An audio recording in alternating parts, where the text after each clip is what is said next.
just about just got to get the vocals in and the keyboards in.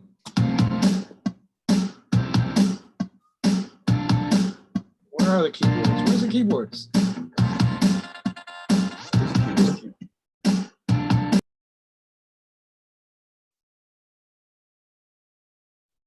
Looks like Gil's driving.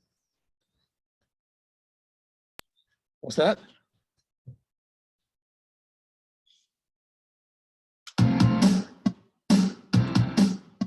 All right.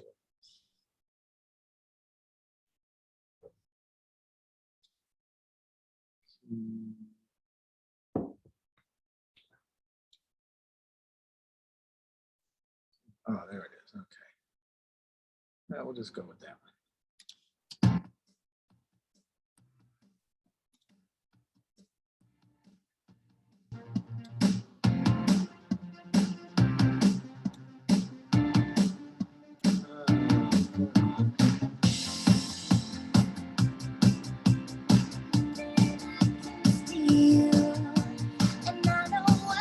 Okay, save.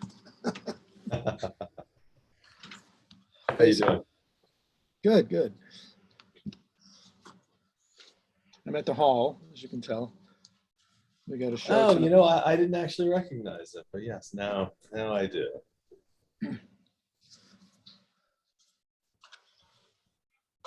We got a show tonight. We're at dinner, so. Ah, who's in tonight? This band Karangbin or something. It means they're playing in not a Thai. Oh. Thai band. Kind of like a improvisation. Very interesting. Well, you know, I mean, they're selling Radio City. They must be pretty good, huh? Nice.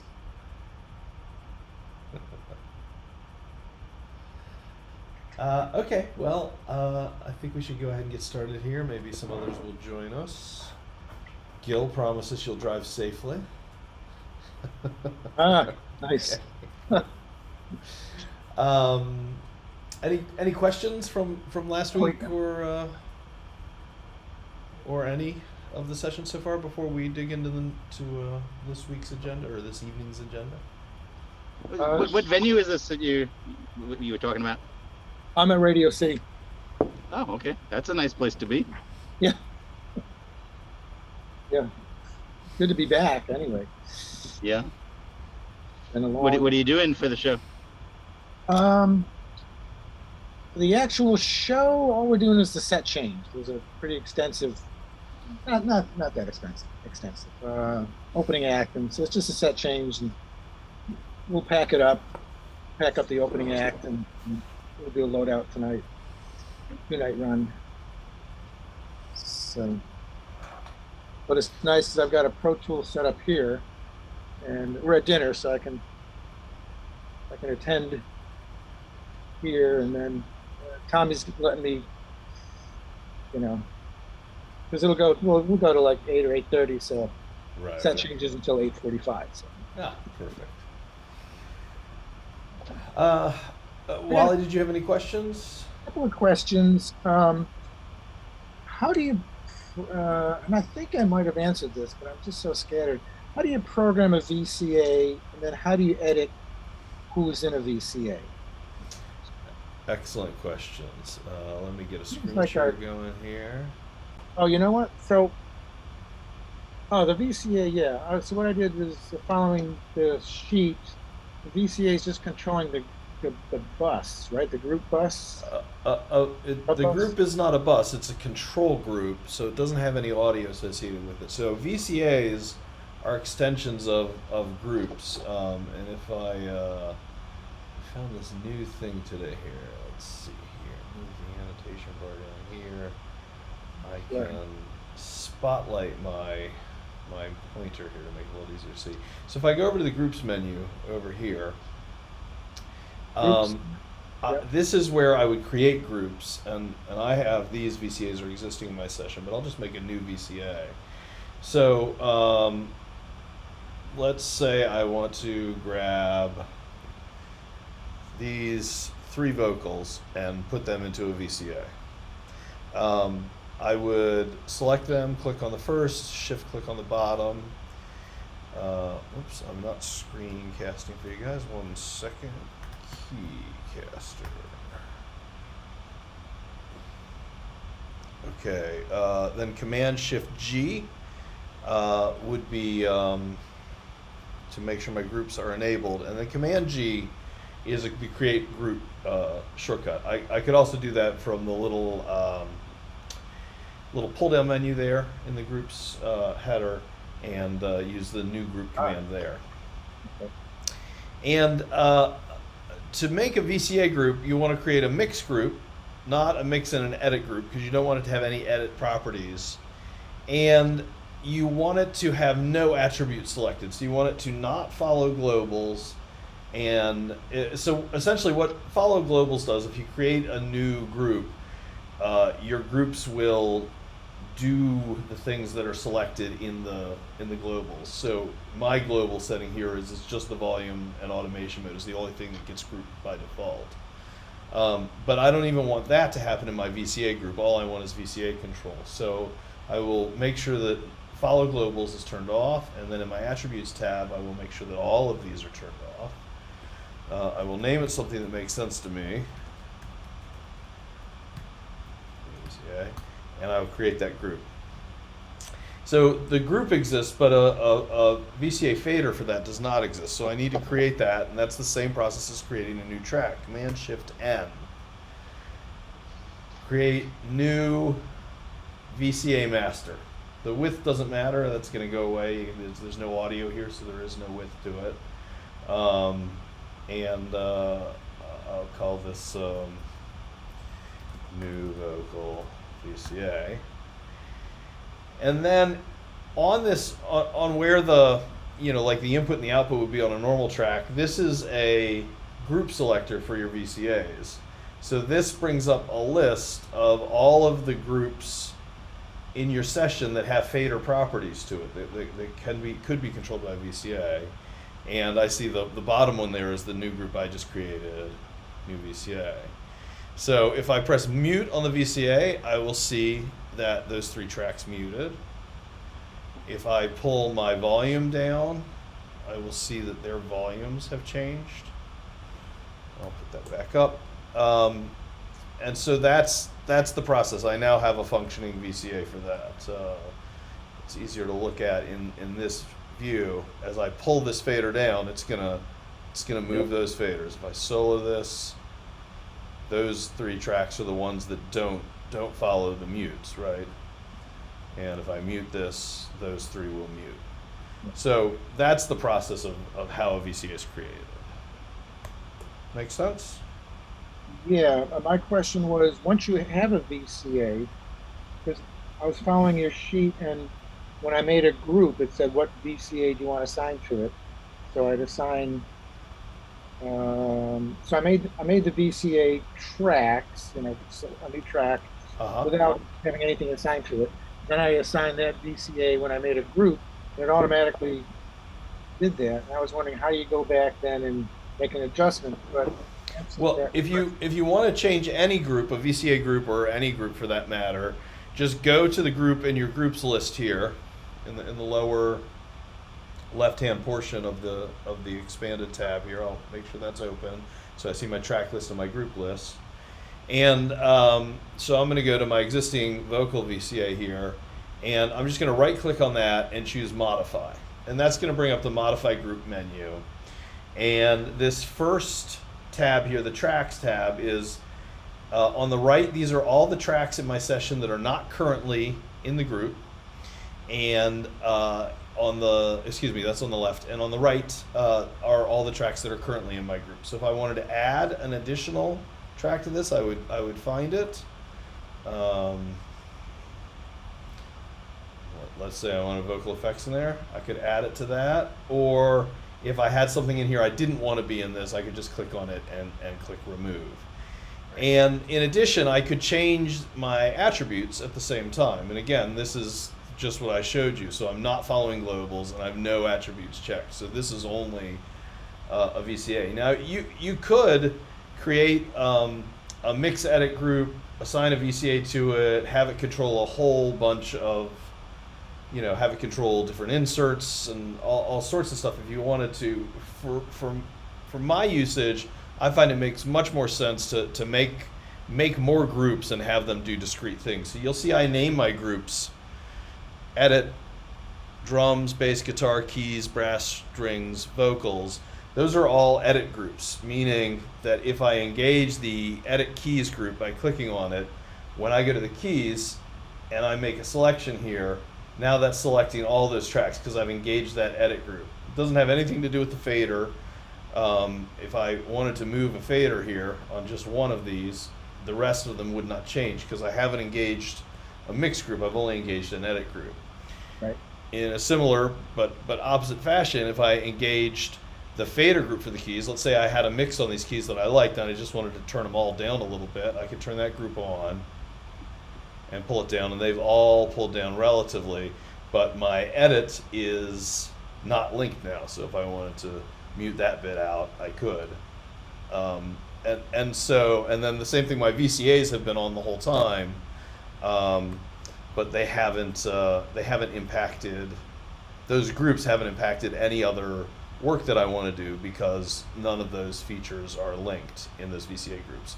So it's maybe a little more work to create all these groups, which is one of the reasons why I like to have this template that has all this stuff pre-existing in it. So I only had to do the work once, and then in each session maybe I'll want to maybe there'll be a few new groups I'll create, but it's easy to kind of put audio clips onto tracks that already have the group assignments that I want, and that just speeds up the workflow for me, at least the way my mind works. Does that answer the question? It does, but now I'm saying, so I want to modify a specific group, my background vocals group. Yep. So I highlight BGVs in the groups column, groups window, and then I click on the down arrow. No, what you want to do is just right click right on the name of the BGVs. Okay. And then the second option down will be modify, and that'll bring up the modify groups dialog. Okay, yep, that answers that question. I think you can get to it because you can go to the drop down up here and select modify groups, and you're currently looking at, I guess it just showed me the first one. It gave the top one on the list, but I can just go through my IDs and scroll down here and find the one I want to, because you can edit several of them without closing and reopening the window. So every time you make a change and then move to a different ID here, that the previous one's changes are saved. Okay, so. ID, yeah, that's what I was looking for. Okay. Yeah. So there's 4 different banks of IDs. Wow. Yeah, you can. Man, there are guys who. There's 26 per bank times 4, so a little over 100 groups that you can have in there. And it didn't used to be possible. It used to be that the order you created them in, that was just the order the groups were in, and you just kind of had to go and find what you wanted to. But in a fairly recent update, they've given us the ability to sort these around. You'll see that the little alphabetical list here next to the colors is not entirely in order. I go, A through E, and then there's U and stuff, because I created these at kind of different times. So if you click on the color, the little color rectangle there, you can then drag and reorder it, which is handy. It makes it so that you can make that list appear in a nice logical order. So the next step, I created my VCAs through the group. When I made the group, I assigned it to a VCA track that I had created. Now, I didn't, because it looks like you have separate VCA groups from your fader group. I do. So I think my fader groups include the VCA track. Yeah, I think that there will be times when you're going to want the VCA to be active and the fader group to not be active. So Yep. that's why I break this out. But what you should do is try it the way you've got it and see if you run into a problem or not. Well, the way I have it now, my next question is, oh, okay, no, it's not, because the VCA for me right now is only controlling the submix group. It's not controlling the actual input tracks, audio Oh, tracks. okay. You know what I mean? Because when I created the group, it asked me which. No, that's not true either. The VCA pulls down all the faders in the Yeah, that's what the VCA should do. The question is if you want to change the relative balance between those faders, can you do that, or do they still move all as a block? Well, I just have to turn the group off, right? Right. And so all I'm saying is if you do one more step of grouping, then you don't have to worry about that. But Yeah. there's Okay. there's not a right way or a wrong way. It's just however works best for you. Okay. This is all just like, wow, okay. And then the last question I have is, so I set up all these groups, not all these groups, but there's something weird when I go to, if I click on a group and highlight it in the group window, when I move the fader of, like, the snare drum, shouldn't all the drums in the drum group, shouldn't all the faders move? Depends on the properties that you used when you created that group. So you'd have to go to modify group and look at it, see if it has mixed properties or if it's just an edit group. Okay. And then see what attributes are assigned to it, because you could have a mixed group that doesn't have the fader. This box right here on my screen, the main volume, that's what links the faders. I see. And in this instance, mine is following the globals, and my global, the only thing I want globally linked is volume and automation mode. And then the nice thing about globals is the global. If all of your fader groups follow the globals, you can make one change. Like, let's say there are times when I actually want the solo to move with the group, so I can solo a group of things. So if I turn on solo here in this one, all of my groups, just have to turn these groups on. Whoops.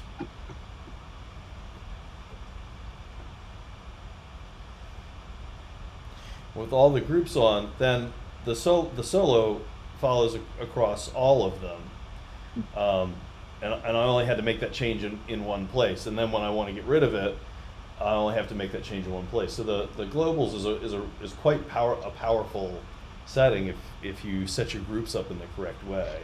That you can, like, as I'll get into some projects, and I'll want to do rough EQ and compressor settings across a group of 10 mics or something. I'll just link the controls for a couple insert slots temporarily in the globals, and then I can make those changes, and then I'll go turn that off. So it's a very powerful feature to modify the functionality of the group very quickly. Okay. Yeah, that answers completely. What threw me was the all group that Pro Tools gives you has those attributes, and it was confusing me why, if I had all on, I could move all the faders by Right. moving one. Yeah, But when I turn on one of my groups, that wasn't working. So that, Yeah. that you gotta select your attributes correctly. right, great. Okay. Thanks. Yeah, that's all I have. Great. Okay, so what I'm going to do, I've got this session with just the start point. This is just the starting session that I sent out for the class file, and so I'm going to run through and kind of relatively quickly go through and just go through my process of working on this song, and then at some point we'll do the baking show trick of we'll put this in the oven, and then I'll open the more finished file so we can see some results and some things that would just take too long to do in front of everyone. And I'm also going to we're supposed to look at MIDI and virtual instruments today, so there were some musical elements that I added and some that I changed to this song using virtual instruments, and so we'll do that today. So I think, as I've said a couple times, the first thing I would do is balance the drums. So I'm gonna just solo. I'm actually using the solo in my folder group here to do this. I could also just solo the VCA, or I could go and mute a bunch of other things, but I'm just gonna solo there, and I'm just gonna get a relatively quick balance going here. I'll switch and do this on. Oops, I've got fader groups on, so turn this off. That ambience or the second snare drum, is that supposed to be a little late? The second snare? Yeah, it's like a little after the first snare. Yeah, I think so. I mean, Oh. we'll see. We'll see what the combination feels like here. Okay. The other thing I'm going to do is I'm just going to give myself a little loop to work in, so I don't run out of track here. So I'm just going to grab verse 1. So I'm going to click on my memory location for verse 1, and I'm going to shift click on the next memory location to give me an edit selection.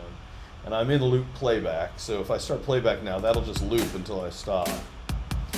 I'm actually going to change my mind here. What I'm going to do is I'm going to mute the other VCAs because I want to be able to solo the individual instruments.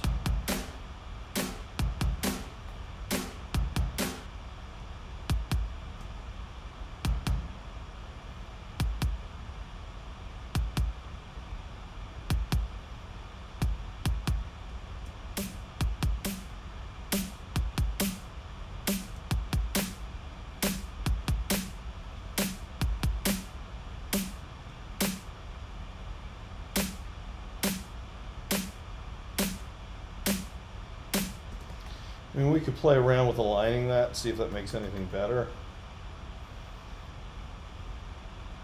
Yeah, I was wondering if it was supposed to be like that. But Well, all I could say is everything else in the song is pretty well aligned with each other, and my file start time is identical. So these were rendered this way. That's not to say somebody couldn't make a mistake, but it seems like they were rendered on purpose. So I will go to slip mode. I will grab this and I will just visually line that up, and I'm going to listen to the difference. Okay, a little flanging there.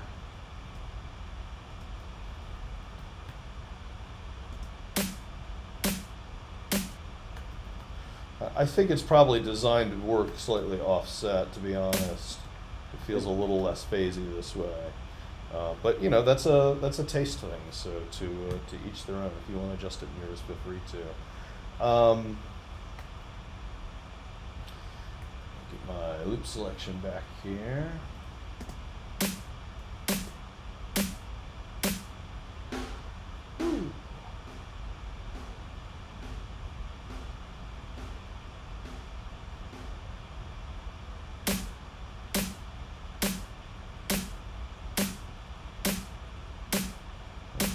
Hat in this section. Flip back. Let's go listen in a chorus.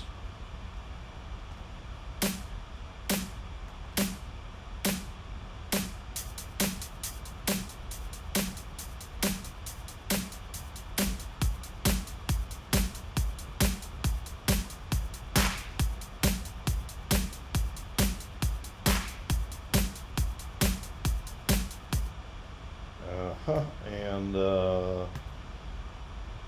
where do we add the shaker in?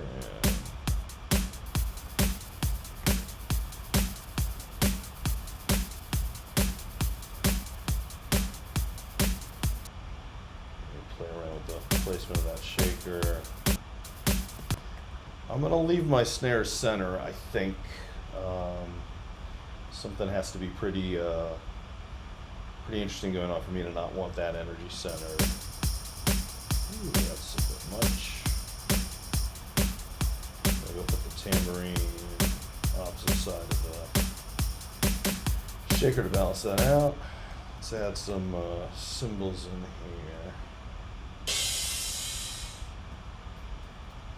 This, obviously it's an electronic drum kit. This cymbals aren't very interesting. Yeah. There's also very little width there. I think what I'm going to do is create a little artificial width. Let me just listen to the drums overall. Well, let's try it. So I could break this into a mono track to do this. I'm going to keep it as stereo. And rather than using a multi-channel plugin, I'm going to use a multi-mono plugin, which means it's two mono plugins processing left and right that are going to link their controls, unless I don't want to link their controls. I'm going to just put the time adjustment plugin, which is Avid's stock, just technical offsetting tool, and I'm just going to open up the width between them a little bit with some time. So right there.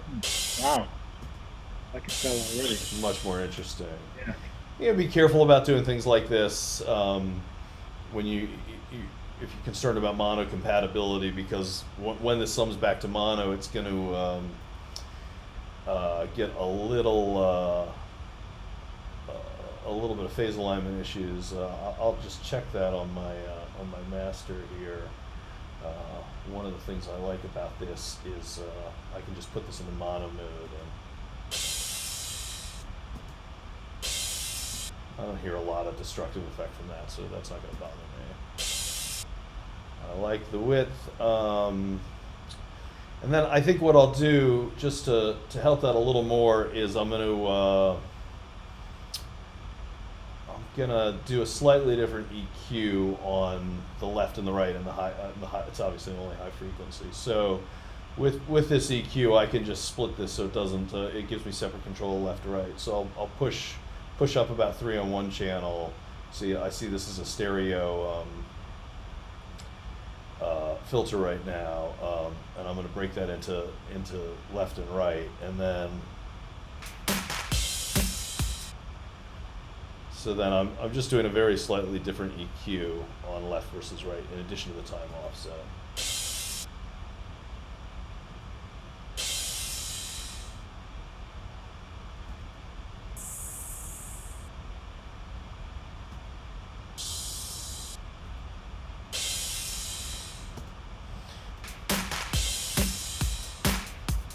I don't know whether the EQ helped that much or not, but at least there's a little bit of life in the Right.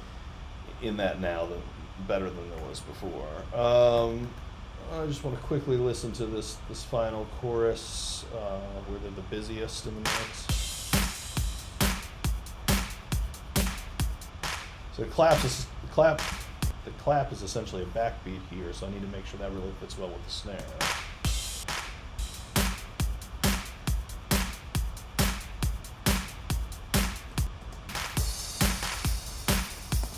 Now the other thing I know is I don't like the I don't love these two snare samples for the whole song. It's very static. So we talked about this before, where I'm gonna replace. I think I'm gonna replace snare 1 in the choruses with a better snare. So I'm just going to duplicate this track, the snare 1 mono. I'm going to right click it. I'm going to hit duplicate. I'm going to have it bring everything down. I want the playlist. I want the groups. There's no automation, so I don't need to worry about that. So that gives me an identical copy of this. So I'm going to call this snare trigger. And I'm going to put my drum replacement, trigger 2. Let's see here. I think I like the chili snare, right? This might work better if I just do the.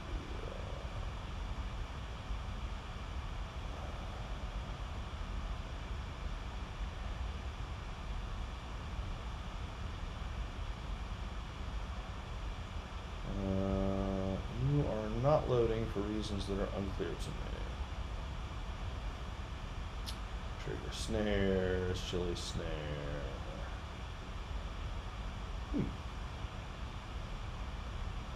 Okay, well, easy solution to that. I'm gonna remove that insert. I'm gonna show you how to import something into a session. That's a slightly finicky plugin. Usually works better than that, but I know I've got it working in the other session. So sometimes we're going to do this later too. We're going to bring a whole track of some new stuff from another session into here, but I can bring components from another session in as well. So I want to get that plugin, which has the samples I want loaded in it already, into this session. What I can do is use the import session data command, Option Shift I. Find the other session that I want, find the other track that I want. Here's my snare trigger track. This is one reason why it's very important to name your tracks.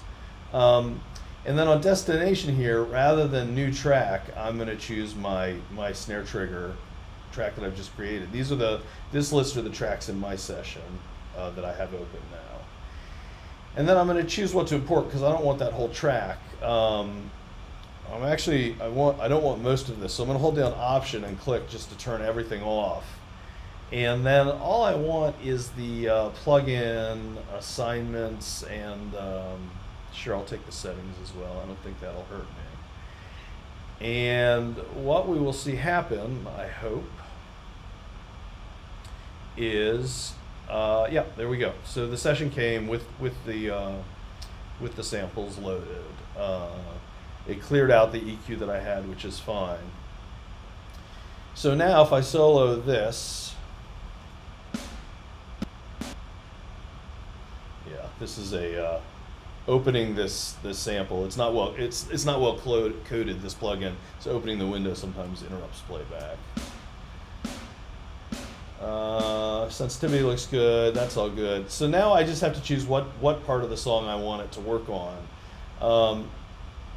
I don't want it in the verses. I'm gonna keep the existing snare for the verses. So I'm gonna go to grid mode. I'm gonna set my grid. Oh, Zoom, you need to get out of my way with that pop up. There we go. There's still no way to it. Can I move this? I can. I'll just put that down there. I'm gonna set my grid to a quarter note. Actually, I'll just set it to a bar because this is gonna happen on bars. Verse and the pre-chorus I'll keep. So right going into chorus, I'm going to click in here on the trigger track. I'm going to hit Command E to create a breakpoint, and I'm going to mute the audio here. So there'll be no audio playing in this section. I could delete it just as easily. The net effect is the same. Then I'll have the trigger play for this chorus, which means I don't want the snare 1 to play up here. So I'm gonna go through, look at that selection, separate, Command E, and mute. I'm not gonna delete off this track, that way I've just got a record of what the original track looked like. Verse 2, pre-chorus 2, I'm gonna keep the original snare sound there, so I'm gonna separate and delete that out of the trigger channel. Then the chorus, bridge, I don't know. We can play around with this. I'll keep the original snare sound for the bridge. I'm a little worried about this transition here.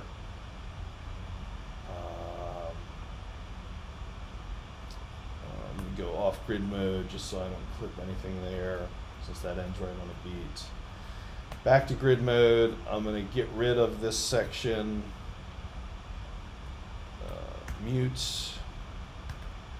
And then for the rest of the two choruses, I will mute that there. So now, these two are going to function as, they won't ever be playing at the same time, right? So, snare 1.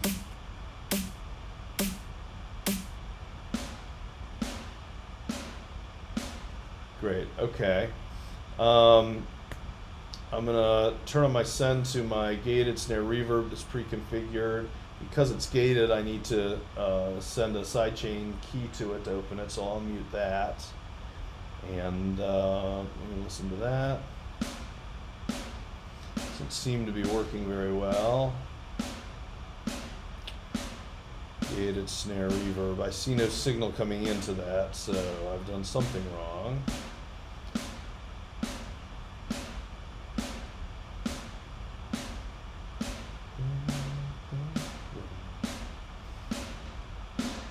Oh, I see. The problem is in the gate. The gate doesn't have the sidechain, the key. So let's see here. That is called snare key. So now that's sidechaining. There we go. Maybe a tad wet. In context.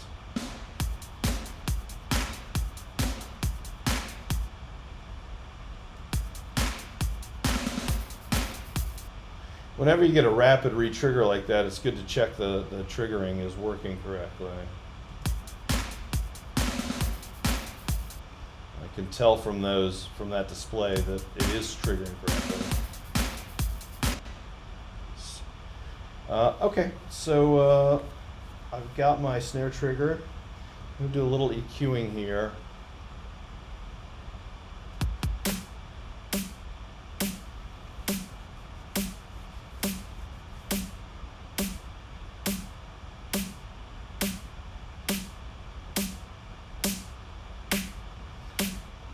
I'm not really making anything better, so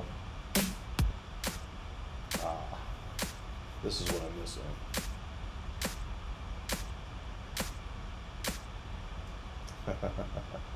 Yes, I soloed the different track, but I didn't move to the plugin. That's why I didn't hear it. There we go. Make that a little wider. Let me change the slope.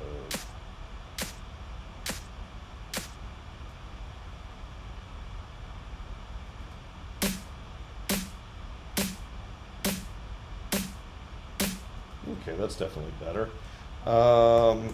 Great. I think I'm going to call that okay for now on the drums. We'll do more in context. It's pretty good. Let me just listen to the bass. I'm going to unmute this VCA.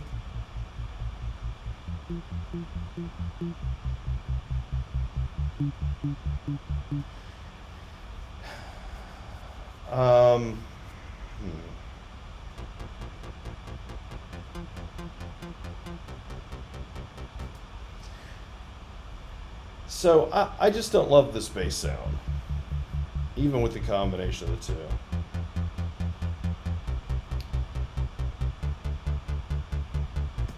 So I kind of feel like this is ripe for a little replacement. So I'm going to create a virtual instrument track here. I am going to create a new track, Command-Shift-N, stereo, instrument track. I'm going to call it new bass. I'm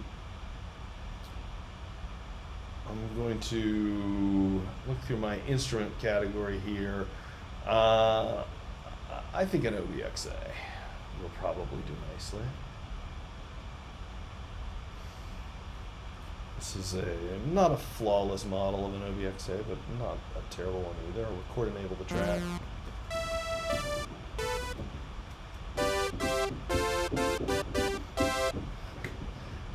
Let me find a bass patch.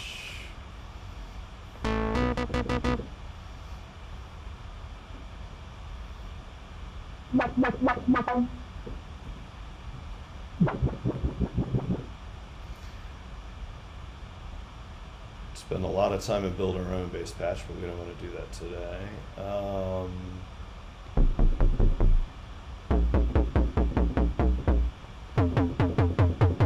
That might work. That's got a nice little bounce to it.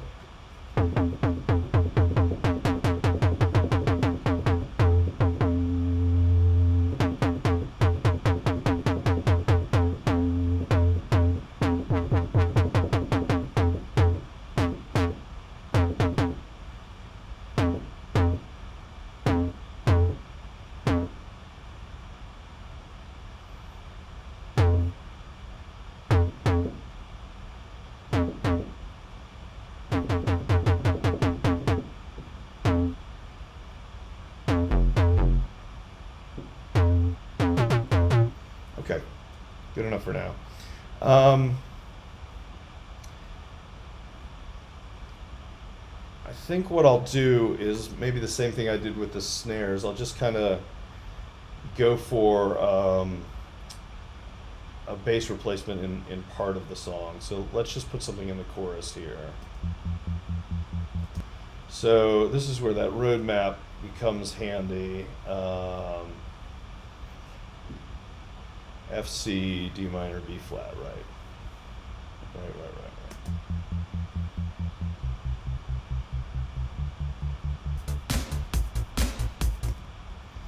Right. This is pretty fast. My keyboard skills are not great. I think I'm gonna do it up an octave. I think I'm gonna lose it if it's down there.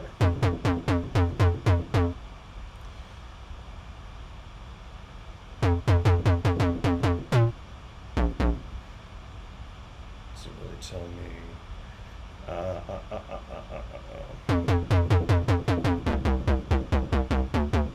Okay, well, that's pretty logical.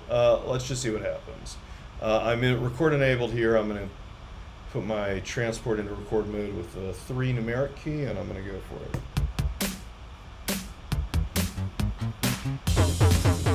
Oh, we got a latency issue here. So the trigger sample replacement, the trigger sample replacement insert, that takes some time to do that work there. And it's delaying, it's reporting that it needs about 1,000 samples, and that's delaying everything else by that, which is far enough out that the response of this is just off to me. So I'm going to just temporarily turn delay compensation off. I'm going to check my, crank this down maybe too, that'll help me a little bit. Do it as a MIDI track? Say that again, Wally? Could you do it as a MIDI track? Well, the thing's got to make noise, and fundamentally what's happening is there's an offset between something being played. In other words, the sampler that I'm playing is delaying my input by over 1,000 samples, and that's just throwing me off a little bit. I'm not saying it's going to be a lot better here, but let me try again. Still, that's okay. That's all right. This can just be bad, and I'll show you how to fix things in MIDI. Let me get the metronome on.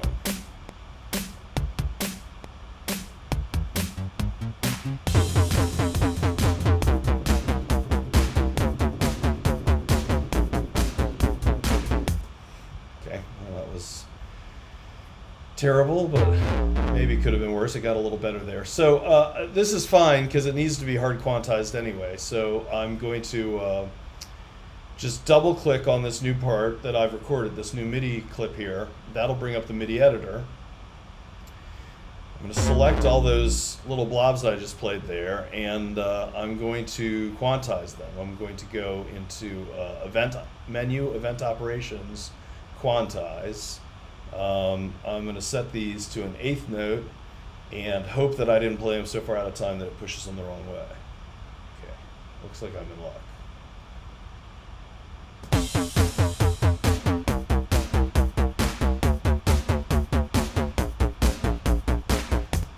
Great.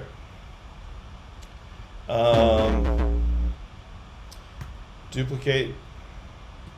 What I did there was I just selected all the data again. Hit Command D, duplicated it out. I see that got me to my second part of my course marker. I'm going to duplicate it 2 more times, and that should have gotten me to the turnaround.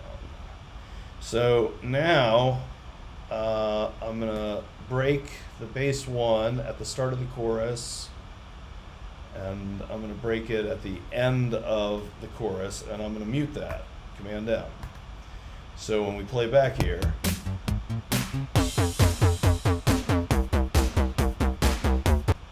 that's obviously way too loud.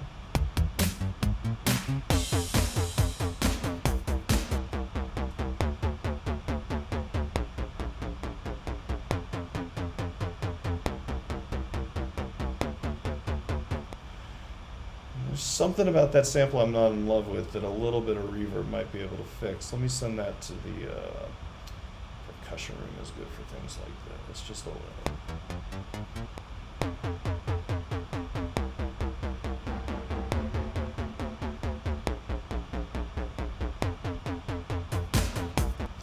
And I think also, just fundamentally, I played these too short. So by double clicking on this, it's going to open that clip in the MIDI editor, and they're also all selected now. And I can go to event operations, change duration, and let me try them at 240 ticks. It's definitely better. I don't know if more would be better or not. Let me try 320.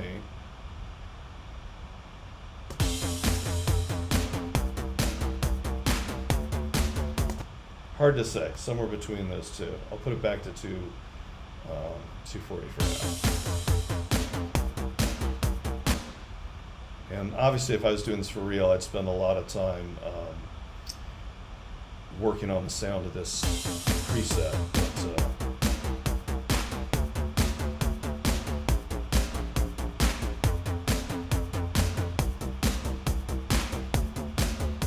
less modulation is definitely better. Okay. I want to listen to my transition between the existing bass and my new bass.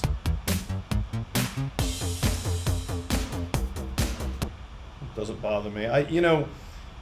Somebody told me a long time ago, when you're going into a new section of the song, at least a couple things should change every time. So first a chorus to bridge, whatever.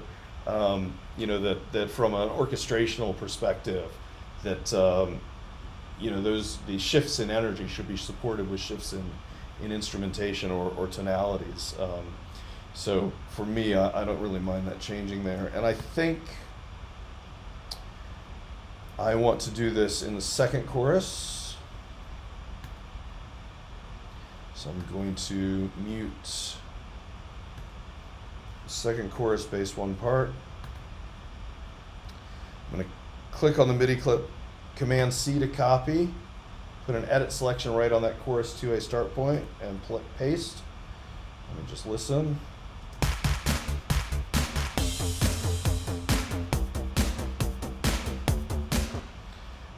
I think I'll leave the bridge the way it is. The bridge has the weird.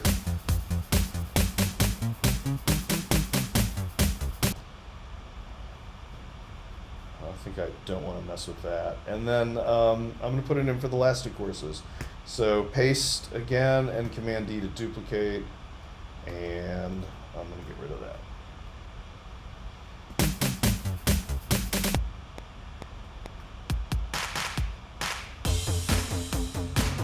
Great. And I'm going to turn my delay compensation back on here so that I'm not, now that I'm not playing something, that I'm hearing everything aligned correctly. I think the one other thing in these sections where I'm keeping bass one, I'd still like to have just a little more energy out of that. So I'm going to add some harmonics to it, see if I can beef it up a little bit. Decapitator is generally good for this. I think there's a beef preset, in fact. Bass, beefy, yes, good start.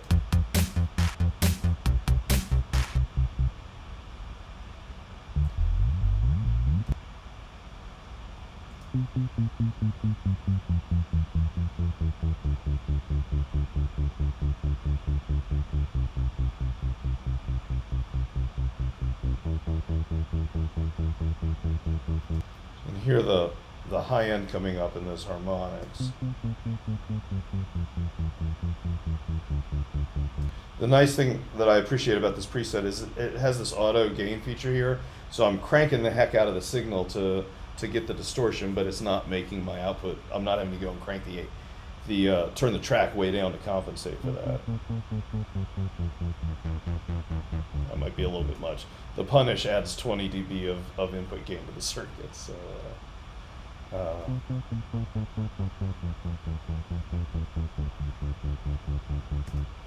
I think that's a decent start.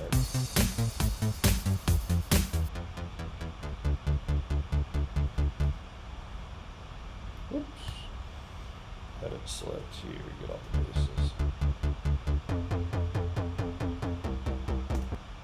Probably a little too much of that. Great. Moving on. Bass and drums together. Soloing the two VCAs.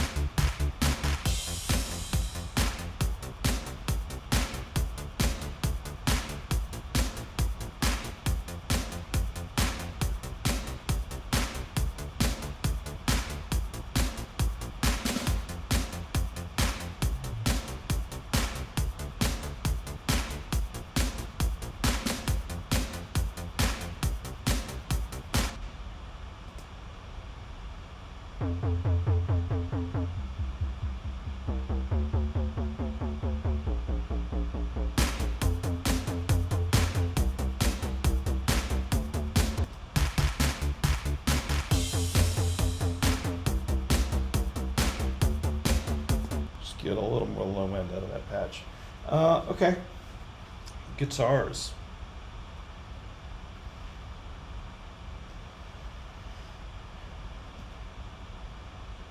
I've soloed this and I'm not hearing anything this because I've soloed the track, but the VCA is muted. That will do me no good. Let me unmute the VCA.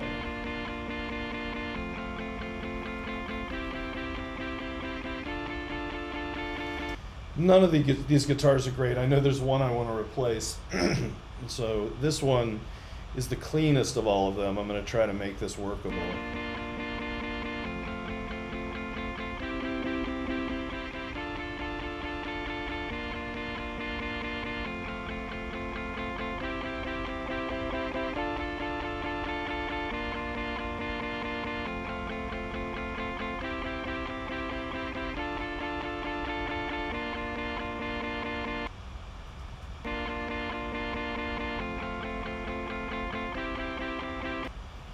A little better.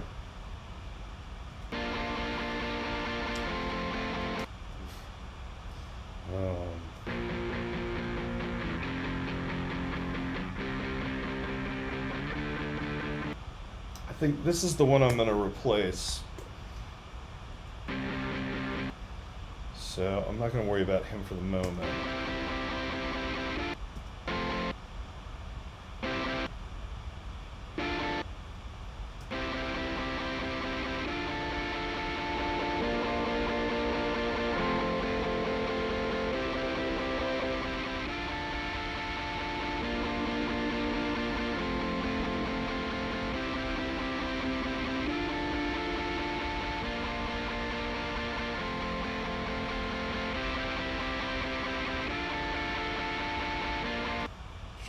At least feature a little brightness there.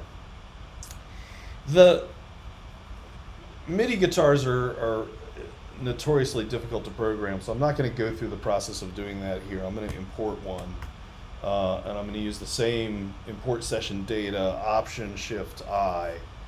I'll go to that same session we were at before. See if I can find this. New guitar, and I'm just going to click on that and I'm going to say new track because I don't want to put this onto an existing track. I want to create a new track with this data on it, and then I've got to go back and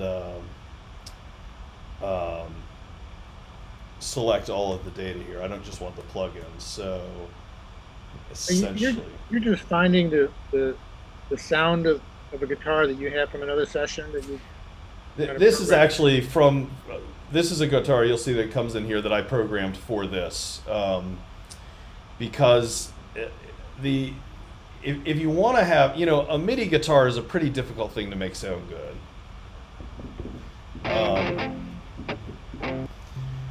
So I can't just play chords for this. What I've got to do is program strumming patterns and write the voicings of the chords that I want here. These are power chords, so the third is omitted. There's the F, there's the C, there's the D, and the B flat. This, yeah, I don't know. Maybe it doesn't bother guitarists, but this plugin can't handle enharmonic, so everything's a sharp and nothing's a flat. But that's okay. So it's I could do a whole class. Well, I couldn't do a whole class on programming this instrument because I'm not that great at it. But it's very detailed. But it's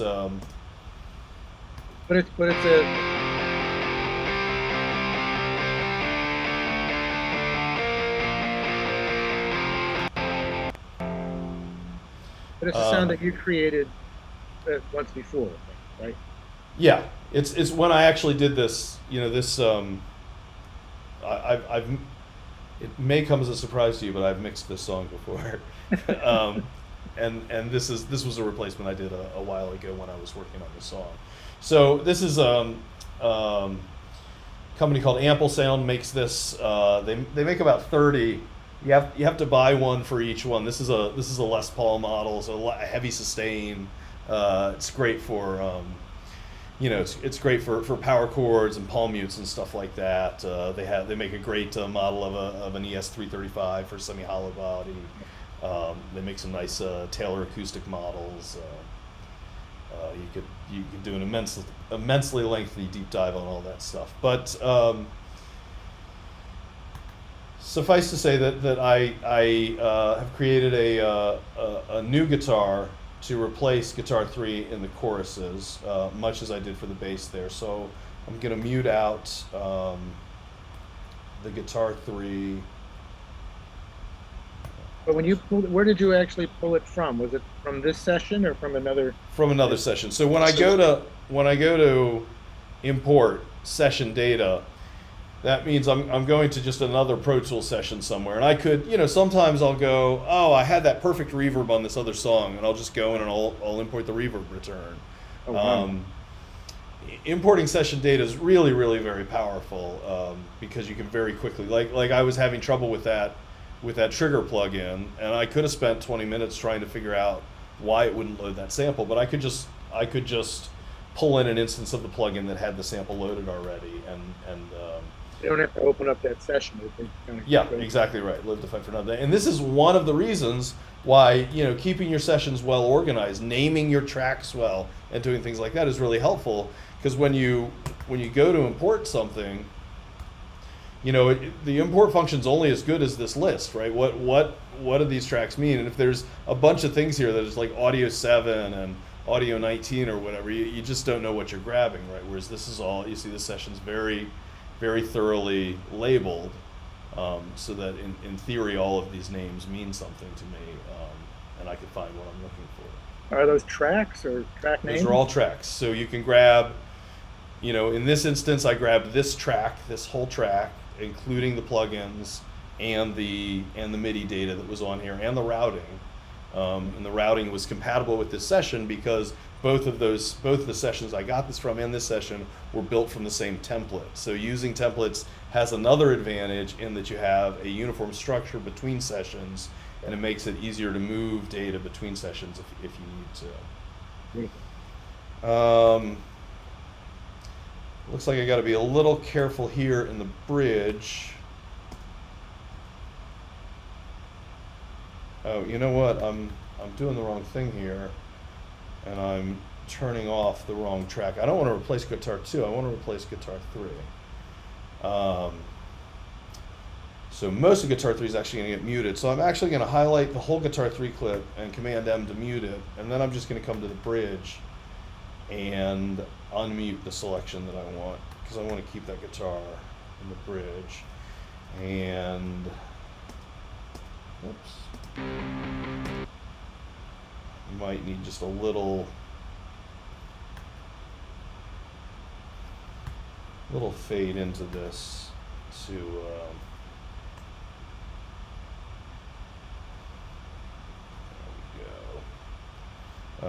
go to slip mode, just to avoid a clip sound there. Let's see how that sounds in context, but that's close. I want to think about panning of the guitars. Guitars that frequently work together, I want to put them in spatial relationships that work with each other. So 2 and 4 look like they're, well, let's look at 1 and 2 first.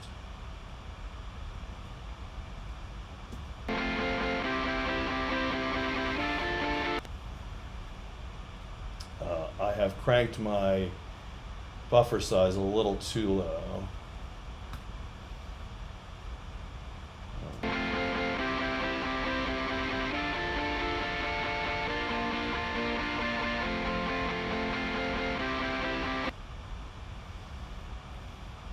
And maybe then I can put guitar 4 to the other side.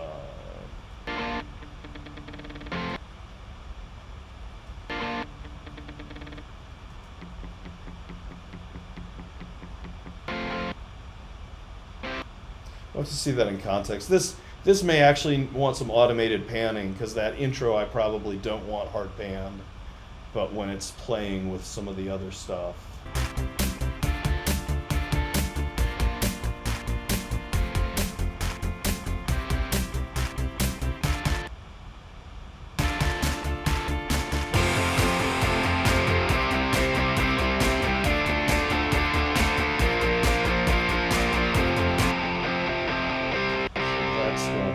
This way. So the new guitar and guitar 1 together.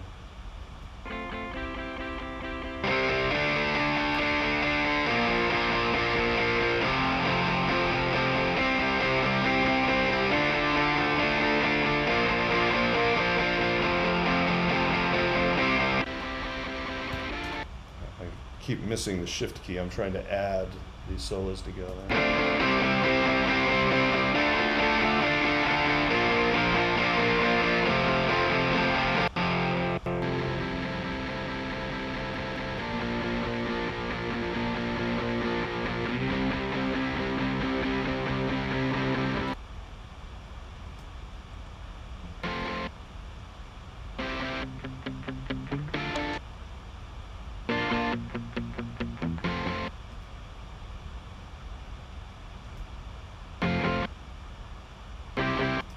Something like that.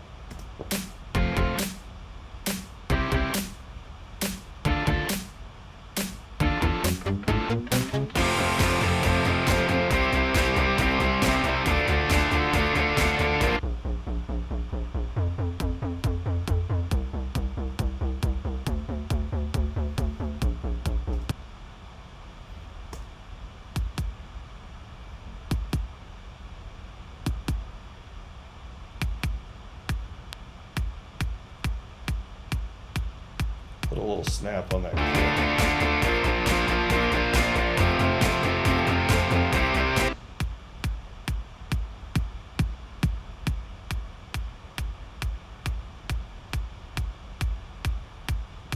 It's dangerous to do EQ work like this in headphones, but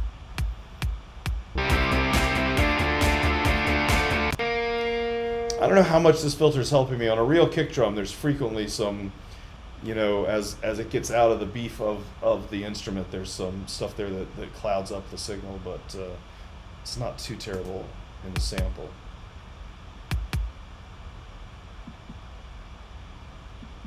Yeah.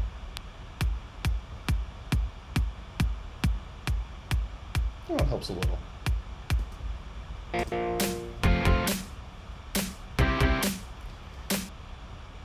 Okay, the other thing that's going to help my guitars is a little reverb. So I'm going to send them to a plate. Yeah, I don't know, just start like -15. I want to put this across most of them. I'm not going to do the new guitar, so that's got a lot of effects on it already. So I can essentially duplicate this preset by holding Option, clicking and dragging and dropping it onto the additional tracks.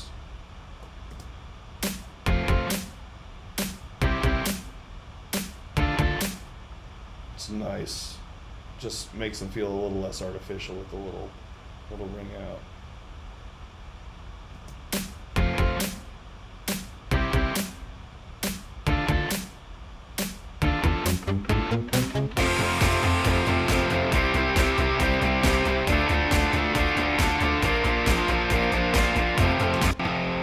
Great. Add in keyboards. I'm going to unmute the VCA. And your track 57, is that, what kind of track is that? 57, that's a folder track, so that's what your Okay. version's missing, right? Yep, got it. For everyone else, Wally has a version of Pro Tools that precedes the release of folder tracks, which was relatively recent. I think 2020, March of 2020, if I remember correctly, they added these. It's fine. This session is perfectly compatible with his version. He would have no trouble opening it. It's just the folder tracks wouldn't appear in it. And I tend to harp on Avid for the problems in their programming, but I give them a world of credit for the amount of backwards compatibility that they work into these sessions. I could open this session on a Pro Tools version from about 4 years ago without any issues at all, and that's not only difficult to do from a programming perspective, but a lot of companies don't allow that from a business perspective because they're trying to force everyone into upgrades. So for all of my complaints about Avid, I should give them praise when they deserve it. Adding the keys. Okay, a little effect there.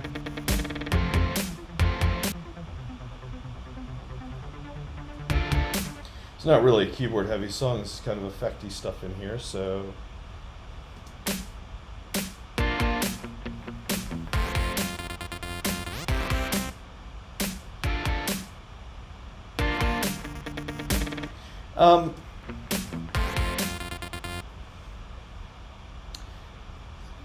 That's kind of ripe for having some fun with, I think. Let's take a closer look at this.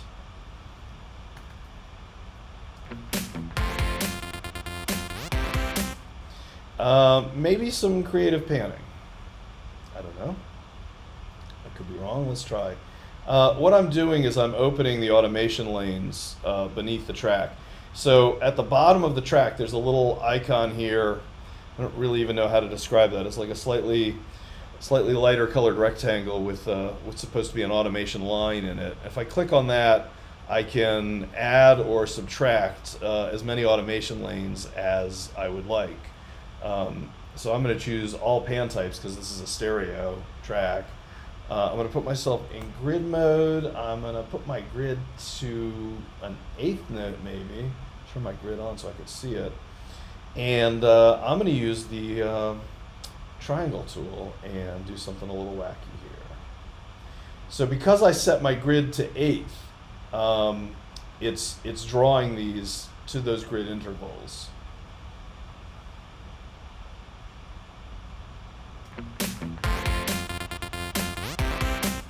Now that didn't really do anything because it's still hard panned in the movement, so what I need is this one, let's see here. No, I start back here, there we go.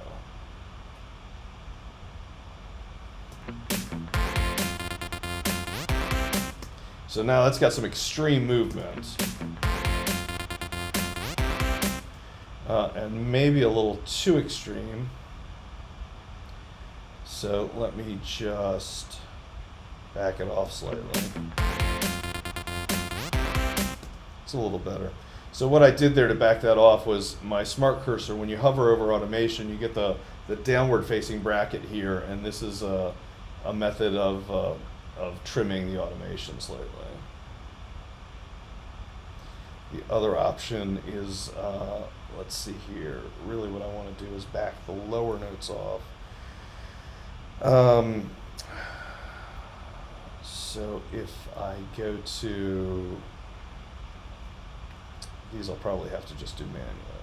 It's not a great way to lasso this selection here.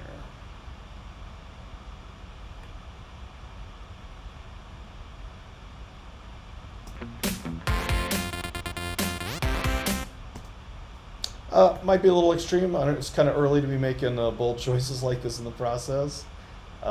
It's definitely early to be writing automation, but it's one little bit of automation, so I think I'll get away with it. Looks like this pattern repeats.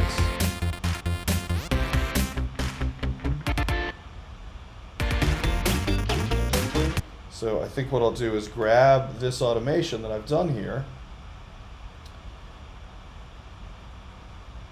Let me just clean this up a little bit, even though there's no audio playing here. Just make my life easier when the time comes. Let's see here. You should actually be all the way up because you're a left channel. And then come down hard there. So I'm going to put these brakes inside the bar, just so when I grab it by the bar, I know the breakpoints are there. So I'll grab these. I'm selecting the automation data 1 bar ahead of the sound. And I can just Command C for copy. And then 1 bar ahead of the sound here, I'm going to click in and Command V. And great. There's another way to move that automation data. What is being played is identical. All right, that's the exact same samples we heard before. So what I could do, this little button up here at the top, automation follows edit, means when I move an audio clip that's got automation underneath it, the automation will move with it. So I could just copy the audio clip here, and you'll see, because this is selected, it's selecting the automation data. I can't unselect that. I'm not doing anything to cause that to happen. If I turn this off, then you'll see I can select the clip without the automation data being selected. But in this instance, I want it to be. So I can just grab the audio and a bar before, paste that in. The effect is the same. I've done the same thing. There's just 2 different ways of approaching it. Alrighty, let's see what we got going on here.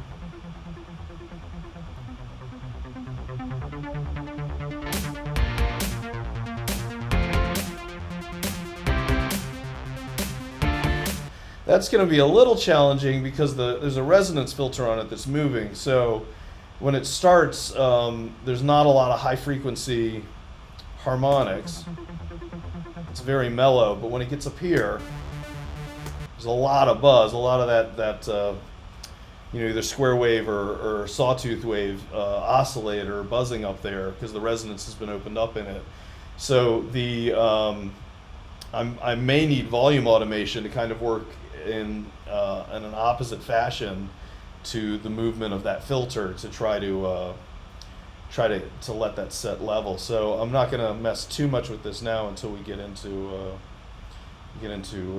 mixing it all together.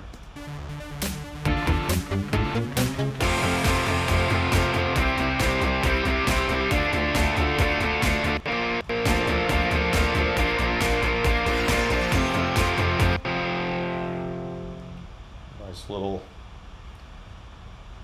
chimey. Is that what CH stands for? Who knows?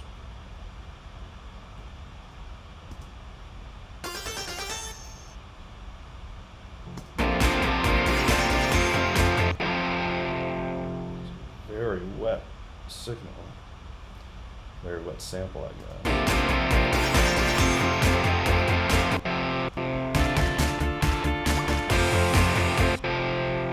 Little effecty thing here.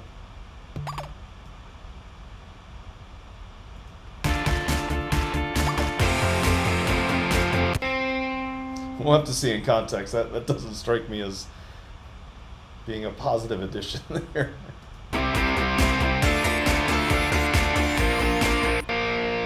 That's probably doubling a vocal line there. That's nice. All right. I mean, these are reasonable. So this is incredibly quick and very dirty, but get these down to a more reasonable size. But I think I can kind of move forward and look at vocals at this point. Now, I can tell you right off the bat, listening to this song, and we actually talked about this briefly in last week's session. There are going to be some big differences needed in the vocal in the verse versus the chorus. And so, I think I have the MIDI. I just kicked the sustain pedal and I heard that. I'm just going to turn that record enable off there. So what I'm going to do is I'm going to duplicate. I'm actually going to make a couple copies of this. So right click, come down to duplicate. I'm going to create 2 duplicates two duplicates. I'm going to bring all the information. And this one I'm just going to make inactive. So I'm making my original one inactive. I'm not going to hide it, but I'm going to chop these other ones up enough that it may be handy to me to just be able to look up and remember what was happening originally with this. Then my first duplicate I'm going to name Verse Vox, and my second is going to be Chorus Vox, or I save space by just writing CHO. Is there a difference between muting a track and making it inactive? Yes. For one, this takes the processing power of the track away. And two, there's nothing I can do to this clip to make it make sound right now. If for example, I'll mute this track here. So in theory, this won't make sound. But if I were to just bump this and unmute it, I could have this track making sound unintentionally. It'd have to be quite a mistake, but it could happen. Whereas the inactive is just, there's no way it can make sound unless I physically go through the process of reactivating it. Right click, make active. So for those two reasons, if I really don't want something to make sound, I'll just make it inactive. And that way I know it's, Mute's more of a temporary. Yeah, it's there's nothing wrong with muting the clip. It's just what I got used to do. It used to be computers were less powerful, and it used to be anything you could make inactive was better for your session. And that's just less of the case now. But old habits die hard. So Okay. anyway, the verse vocal, I'm going to mute the chorus sections out. So chorus one here, I'm going to separate, mute. I could delete that. In fact, I think I will delete that because I've got the reference to what it looked like above me. Verse 2, separate.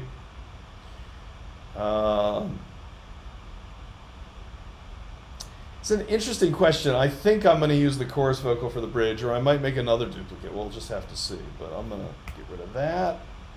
I'm going to get rid of the bridge. Actually, the rest of the song is chorus stuff, so I'm going to get rid of all of that. And then here's a really easy way to just kind of invert my selections here. So I'll just click on this first, the Verse Vox clip here.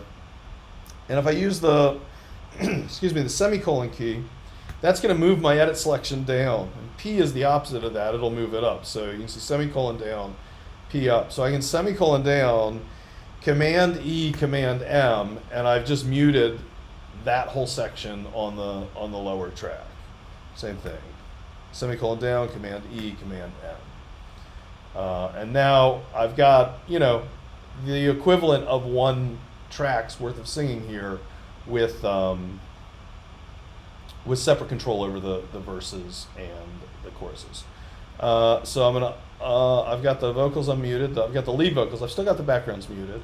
And I'm just gonna listen. Locked up, your mind is like a bank vault. Who knows what's inside? Straight off the perfect combination, maybe. Now, I talked a little bit about this in the previous session. This was recorded through a pretty aggressive compressor before the converter, before it went into Pro Tools or whatever they recorded it into. And in fact, the engineer may be gain stepped, and he may have been changing the gain range as she got bigger in her voice on the mic pre as well. I've had to do that with some singers. But you'll notice as we get further into this, she gets into the pre-chorus, and she's really putting more vocal energy into it. That there's less waveform here, right? It's more squash because of that. We can just listen.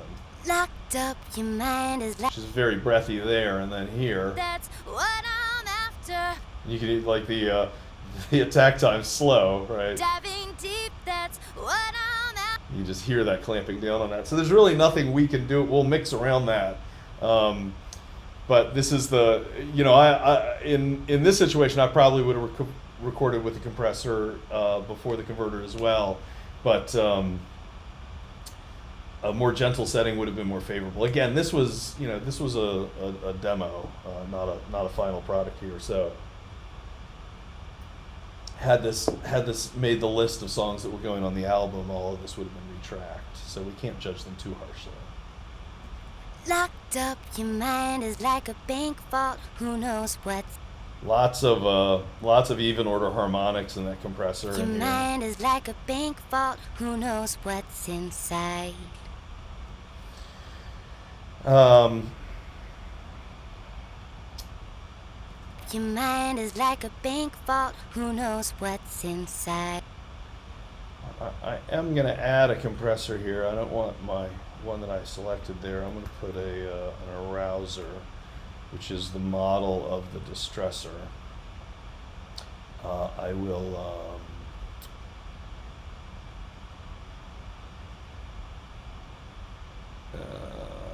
this doesn't have my presets in it, but let me just rough something in here. Your mind is like a bank vault. Who knows what's inside?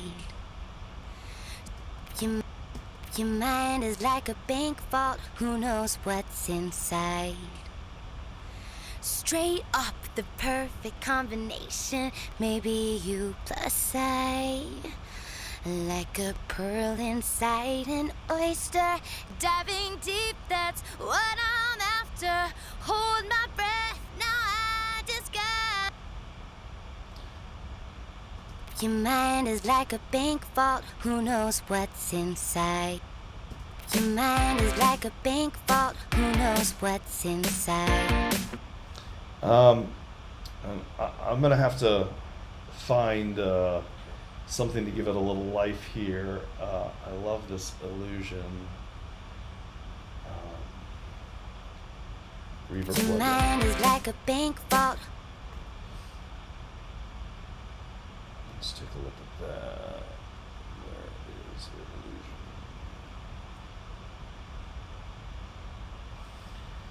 illusion? Many reverbs can do this. This has a unique approach to separating early reflections versus the tail of the reverb, which could be very useful for something like this, where you want the vocal forward, and we want to create some width with the reflections, but we don't want a 6-second haul or something hanging on her. Your mind is like a bank vault. Who knows what's inside? Straight up, the perfect combination. Maybe you plus. Your mind is like a bank vault. Who knows what's inside? Straight up, the perfect combination. Maybe you plus I. Like a pearl inside an oyster. Diving deep, that's. So that loss of energy that's occurring as she's putting more, and that compressor in the tracking session is taking it away. We're just gonna have to fix that with fader automation. That's a decent start here. Perfect combination. Maybe you plus I. Like a. It's a little there's a little bit of S's to it. I could use a de-esser. I'm gonna put a dynamic EQ for the F6, which is my favorite for the moment. Range, we can cut maybe about 9 dB.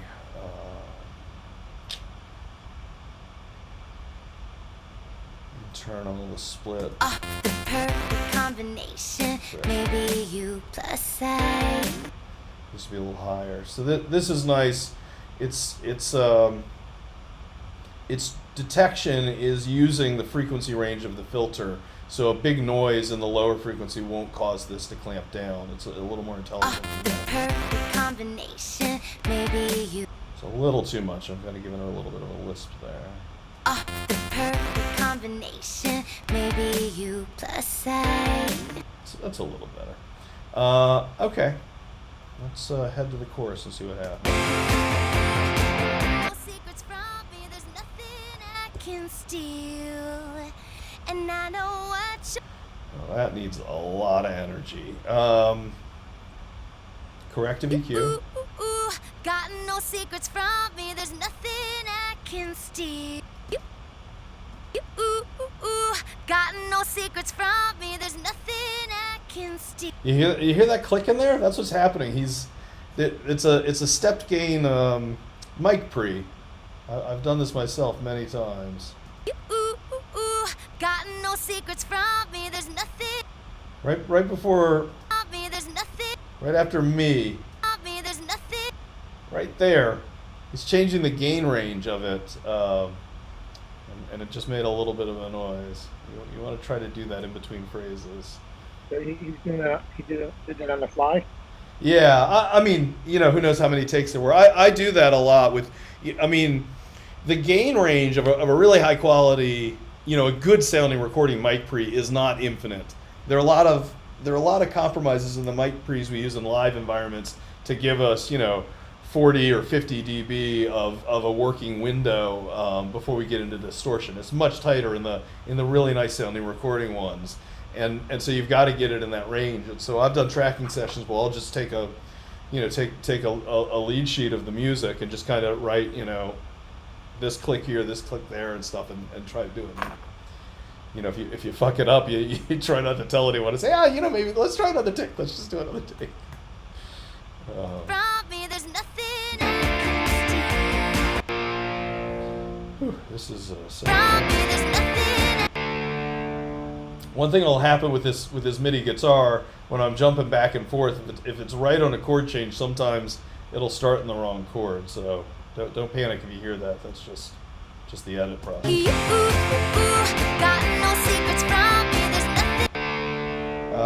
Okay.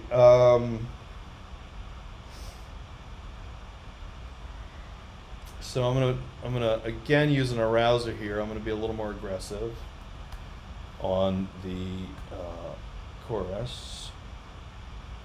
Let me just get a nice starting point from my.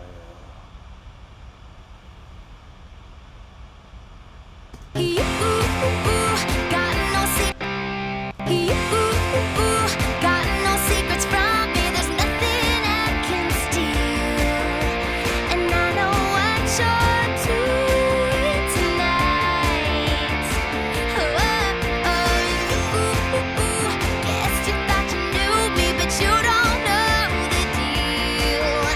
'Cause I know what you're doing tonight. Got no secrets from me. There's nothing I. Okay. I'm gonna do some creative EQ here. I'll use the SSL model. Do I have my cheat loaded in here?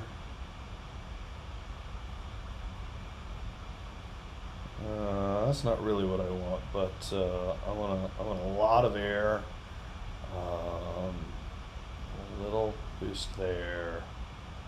Yes, I like that. And I want beef here. Got no secrets from me. There's nothing I can steal, and I know what you're doing tonight.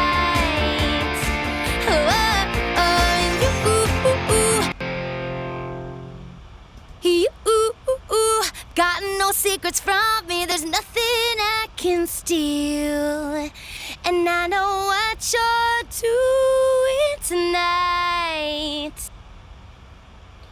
Yeah, okay, and then Were those meters metering the same thing, or was one in and one out?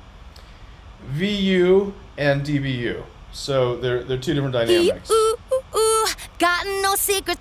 Two different ways of looking at the same data, metering ballistics. The dynamics are disengaged. If the dynamics were occurring, you'd see those down there. Got no secrets from me. Got no. I just wanna. This is always a good thing. I should have checked this earlier.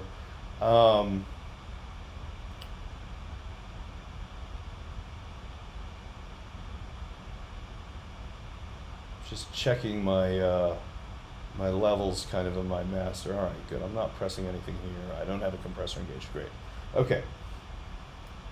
So I was just making sure that on the bus level processing that all of that was bypassed at the moment, because I don't want to be hearing compression down the line and not aware of it. Got So this I want a pretty different reverb for. So I think I'm gonna put that Valhalla Hall, which is a really nice sounding algorithmic. Ooh, got no secrets from me. There's nothing I can steal. And I know what you're doing tonight. And you. So, a large chamber is a nice sound that's not too long and has a lot of early reflections in it. If we go into a the bigger spaces, the tail gets a little difficult to manage. Ooh, got no secrets from me. There's nothing I can steal. And I know what you're doing tonight. Ooh, got no secrets from me. And then I think I'd also like to give this life with a delay. Let me see what preset I've got loaded. Relayer is a UVI product. It is pretty powerful. Yeah, this is my I call it quarter gold. It's a quarter note. Ooh, got no secrets from me. There's nothing I can. So for a little bit of feedback's turned down quite a bit. 4 repeats. This is the gain. It's stepping down a little bit. Each repeat is panned slightly a little bit. There's a little bit of modulation happening on the returns. And then to help mask it a little bit, the delay by default sends to a plate reverb to just kind of soften the reflections up a little bit. Ooh, got no secrets from me. There's nothing I can. So out of context, that seems a little extreme, but I'll bet you when we put the music in, this is going to be just fine. Ooh, got no secrets from me. It's a little big, but let me just turn the return down. Ooh, got no secrets from me. There's nothing I can steal. And I know what you're doing tonight. I like. I wonder if I want to put some additional harmonics in with an exciter. Neutron exciter.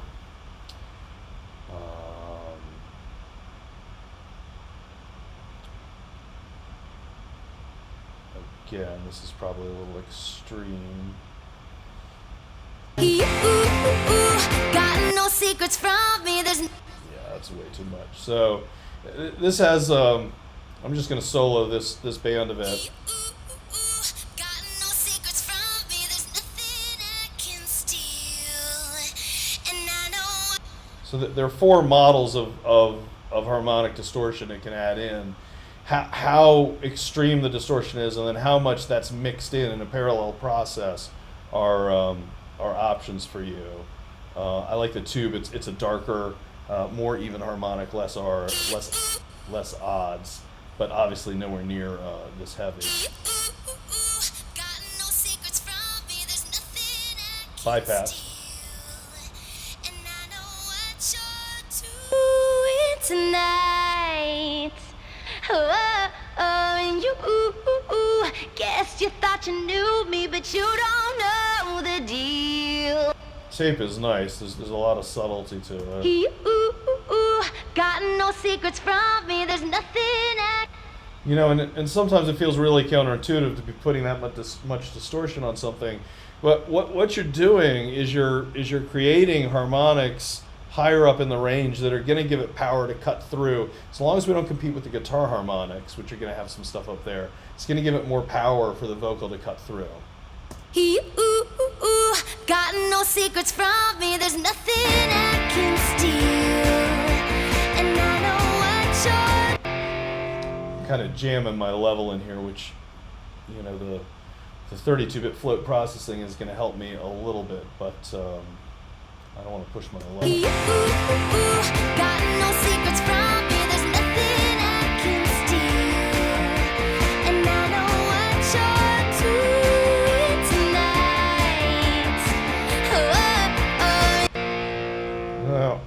to sound like two different songs, so I want to listen to the transition from verse to chorus. I just gotta breathe. You got no secrets from me. There's Great. So it's more exciting. It lifts in energy.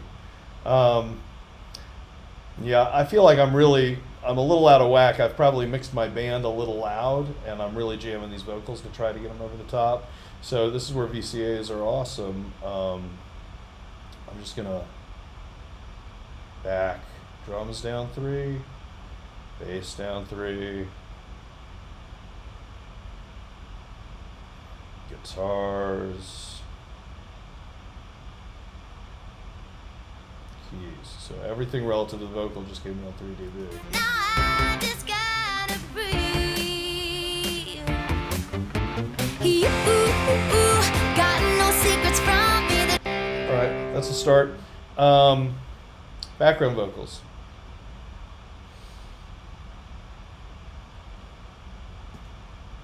Unmute the VCA.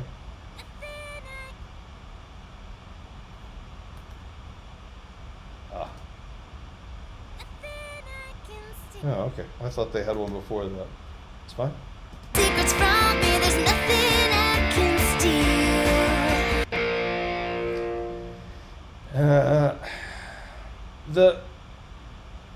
I think this is where I'm going to jump to the more finished version of this session, because there's a lot of stuff that I need to do in here. I want to break these stereo vocals into mono tracks to do some processing.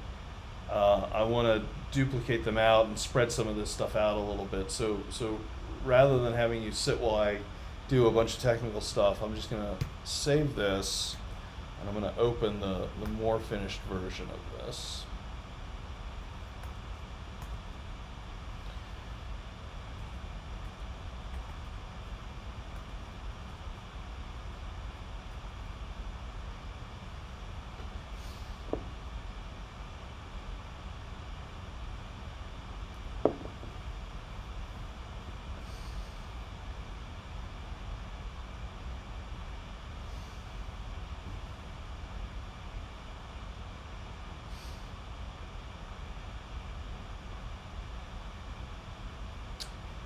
It's funny, this isn't a slow laptop, but this session flies open on my rack computer. Inputs are missing, doesn't matter. It thinks the Dolby plugin isn't there, but it's just a different version. Okay, so this is the same session with some stuff added. There's a sound design folder here, which I'm just going to mute for now, which has some elements to help the transition between different sections of the song have a little more excitement. We'll look at those in a few minutes. But this has the snare trigger. This has the new bass. I wonder if I used the same patch. It looks like I built this one, so that might be similar to what we just heard. It might be a little different if my memory didn't serve well. Looks like I also added some bass where there wasn't in the first verse. That guitar we added is here. Chorus, keyboard stuff is here. I've added a keyboard in the bridge, which we'll look at, and we can see if we look at the vocals now.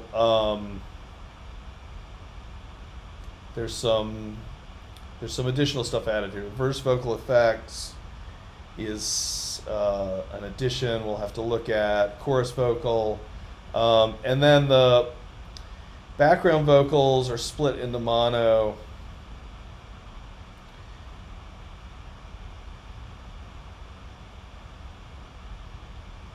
We'll have to look at so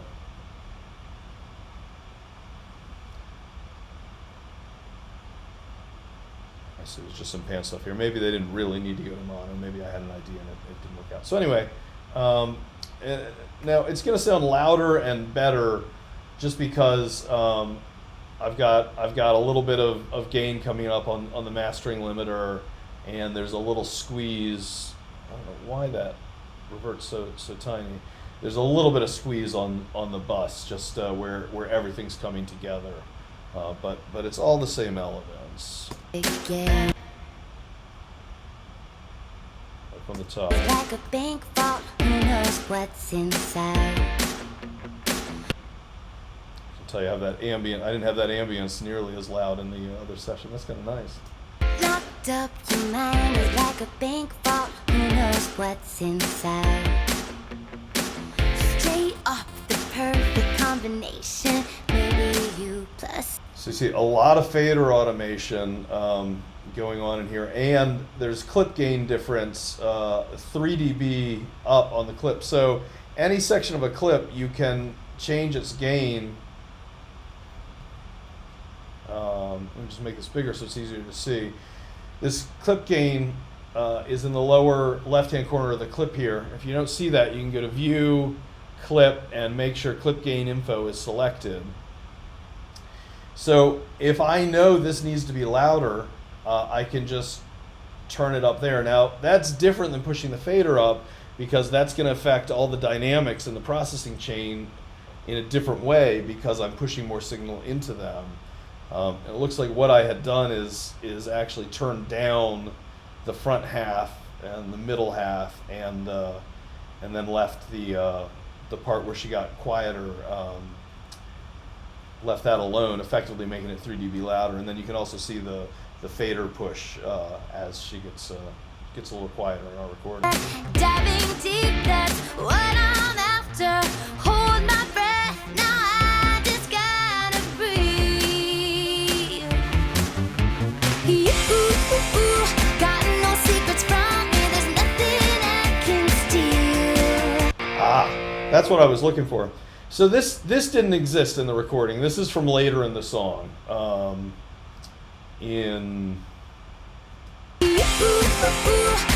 no secrets from me, there's nothing I can steal.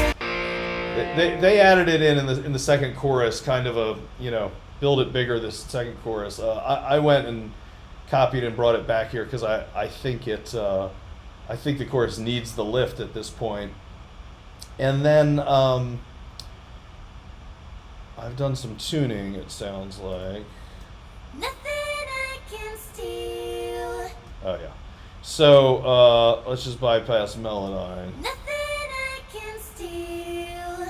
So that's what's written. Nothing I can steal. So they're both going down, and I just used a pitch shift plugin. There's also some pitch issues going on in there, and I've corrected. Let's just take a look at what's going on.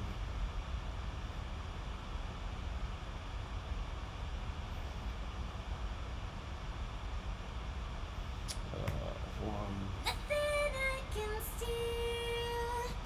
So this was originally, let me just restore original pitch, all pitch changes. That was originally an F, a very flat F, and I'm just bringing it up to the B flat. Come on, a little more. I can steal. Now you can hear it doesn't sound perfectly natural. That's a big movement for the pitch change to process, and the formant of her voice isn't quite right. But in a pop song, in context, a lot of those things tend to go away. If you look at the center line here, we see she starts flat and pushes. As she pushes, she goes quite sharp. So I'm gonna just kind of level that out a little bit. I don't want to take all the expression away, but I want to keep her on. So in context, Nothing I can steal. and then with the rest of it. There's nothing I can steal. It's very subtle. Let me just get rid of the pitch change in context. There's nothing I can steal. It's not a huge change, but it adds a lift to There's it. nothing I can steal. Just builds that chord a little nicer.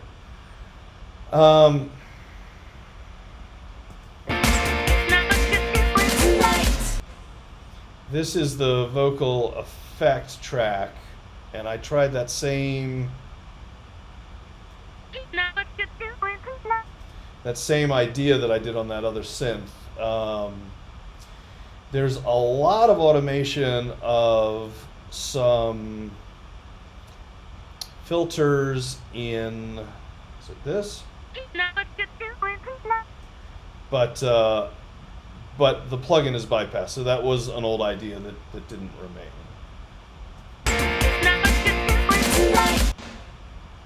And see, this is why I broke it into mono. So one half is just going to sit centered, and the other one can move with the extreme panning, and then the combination makes it a nice effect, but not too extreme. So you get the movement without really hard locations on the pan. Close those lanes up.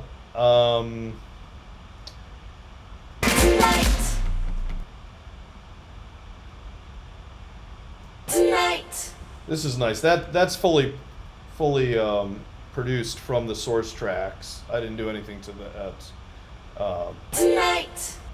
So that harmony they processed themselves. The transition musically, the transition back to the second verse.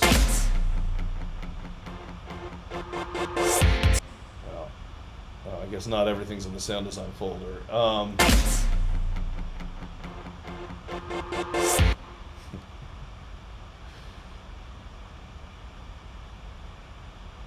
Where I put that.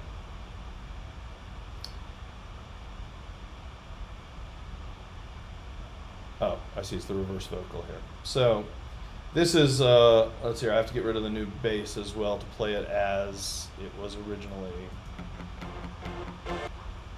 Okay.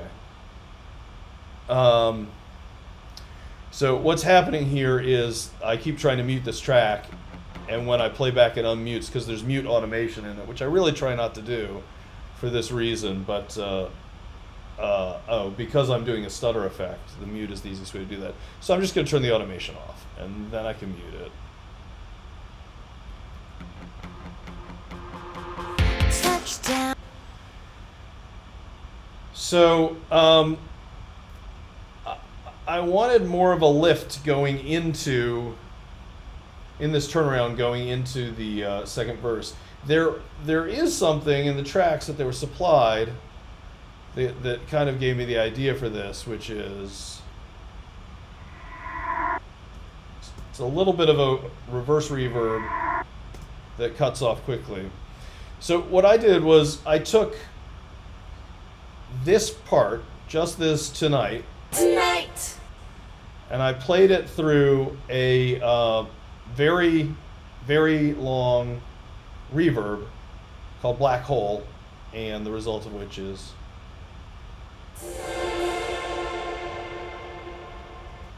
and then I reversed that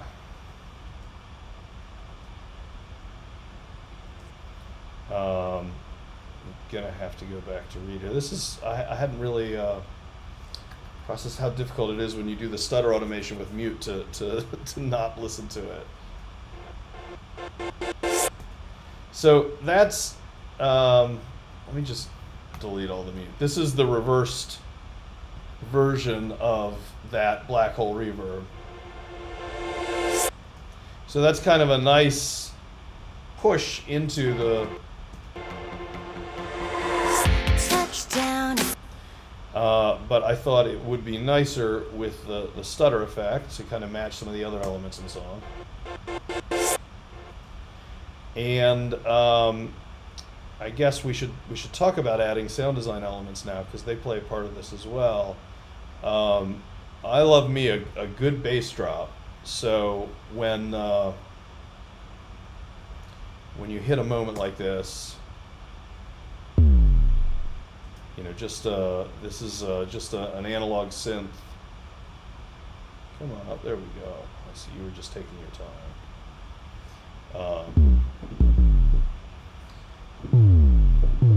So this is just I've just got a mod envelope set on this.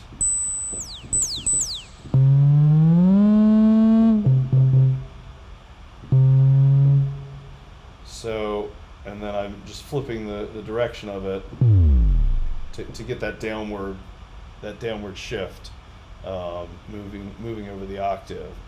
So a reverse cymbal is always a welcome addition to a transition. Little cliche perhaps, but then let's see here. There's a kick drum sample added in to add some emphasis. Looks like I tried another one that didn't work quite as well, and a noise sweep. That's just a let's see here, record here. So it's just a noise oscillator going through a mod envelope to shape the filter that way. And the sum total of that is. Oops. I was showing you something and I didn't turn it back off. Black hole is, that was for processing, so we don't need that anymore. In fact, that should be inactive, so that can't happen.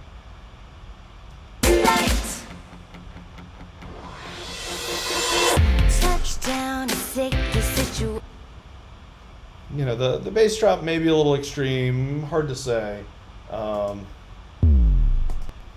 But Touchdown. try that. And then there's this weird vocal effect when she says touch. They have a pitch shift that goes on with her that seemed out of context at first, but then I thought that was quite nice leading into this. So I added a stutter of that. So that's just, so that's literally this sample, this touch.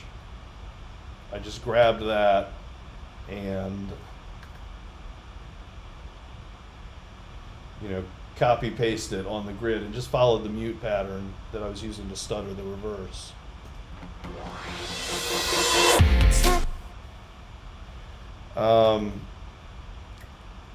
You know, not every style of song needs sound design elements. Not everything needs dramatic transitions. But I think in this instance, particularly these turnarounds, it helps this a little bit.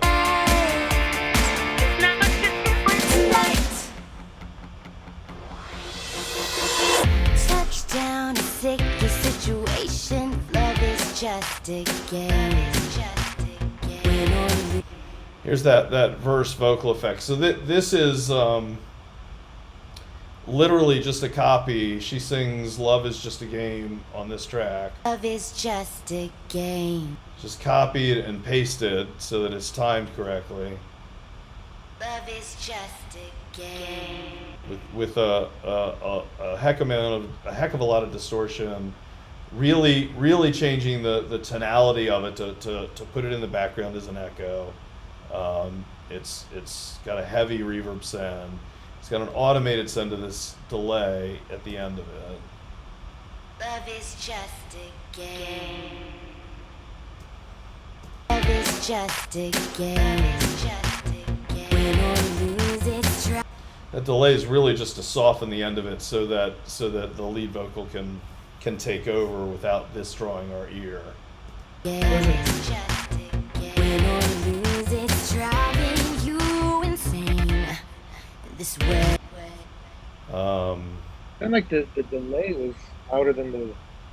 Well, this is a delay effect here. So let's see.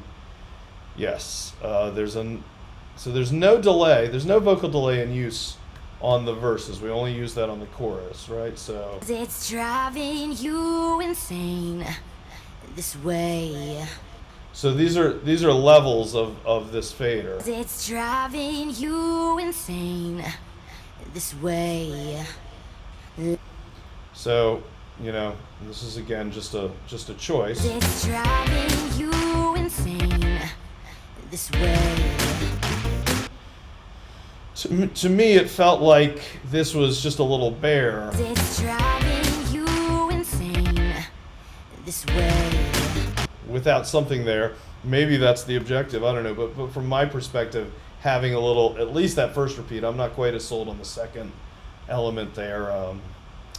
But it, you know, adds a little bit of It's interest. driving you insane this way, like a pearl inside an oyster, diving deep. That's what I'm after.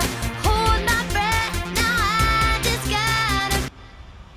And then one last thing I want to just point out. I want to show you the addition of a keyboard in the bridge.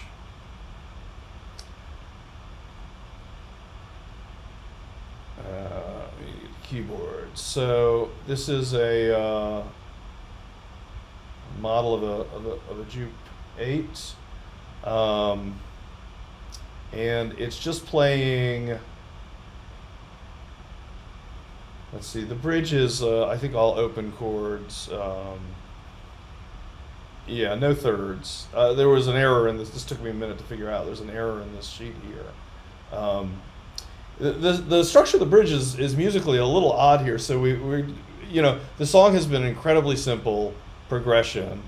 Then we're into you know, power chords essentially here, and then there's this B flat sustaining over an E, which is which feels a little out of context, and I don't really. I mean, obviously, I don't know what their intention was. Let's just listen to. I'm going to mute my keyboard stuff out of here. We'll just listen to some of the bridge.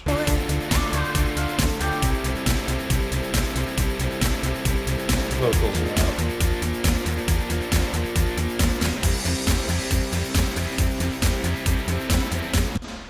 So you know, the E on the bottom feels odd, and it may be, you know, the E to the B flat is a tritone, so maybe there's a, I don't know, you know, maybe it's like a chromatic ascending diminished, you know, the B flat and the E could the E could be the diminished fifth or something. It adds some tension. It's interesting. It makes adding this keyboard line a little tricky to it, but so this is just a, you know, high frequency arpeggio, which is very simple. But at the end of the bridge, we get to this weird part of the song where they pitch bend the entire, all the instruments. You know, it's playing this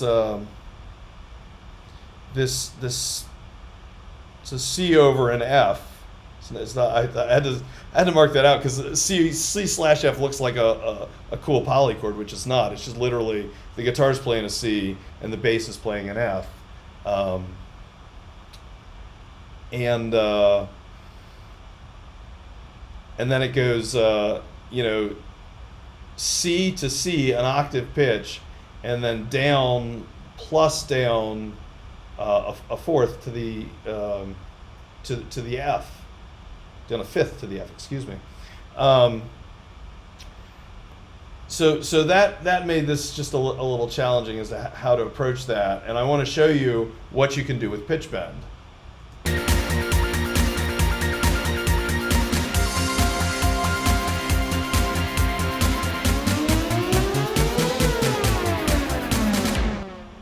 So I've just played a C here, and then we can see, let me make the pitch bend lane a little bigger here.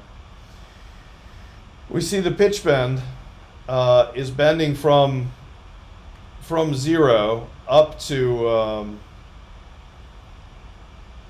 the extent of its range, 8,000, which would be an octave plus 12 semitones, and then down past 0 to minus 4,500, which sounded as close to that F as I could get. So here it is out of context.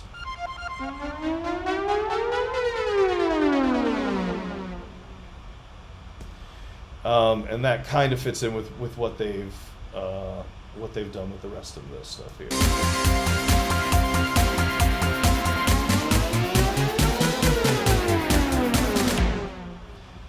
It's just odd the way it's. I mean, maybe it's a cool part of the song, or maybe it's weird. I don't know which, but it's such a strange bit of processing they've done. Oops. Right, so the whole song is following that pattern. So if we want to add something to that, we have to do that as well. Hey, Andrew, I'm going to have to take off here. Okay, But thank you so much. I mean, absolutely. I think we're kind of done anyway. So it's like watching, Michelangelo or Da Vinci. For the so canvas. the point of this is all just, like, look, here's what's possible. This isn't necessarily the right way. This isn't necessarily the wrong way to do it. But here's the approach. So don't be limited by, these are the tracks they gave me and I'm just going to mix these. I mean, there are projects like that, but like expand your palette, explore the creativity, This is so helpful. and use the tools. So great. Have a good changeover. Thanks. I'll talk to you soon, I hope. Okay. Yeah, for sure. Take care. See ya. Elaine, do you have any questions before we sign off? No, I just listen. I'm so incredibly multitasking right now. I'm gonna look at it all later on, though. Yeah, great. Okay. Well, Thank you good. for asking. You're very welcome. So I'm going to stop the screen share here. I'm going to say thank you to everyone who joined, and keep using this stuff. It's these aren't skills that you build by talking about it. These are skills that you build by doing. So you've got a couple projects with a lot of source material from this class. So go back, look at the setup information for the exercises, and have a ball with it. And if you run into problems, drop me a line, and I'd be happy to chat with you about. But thank you all for listening and watching, and have a great evening. I'll see you soon. Thank you.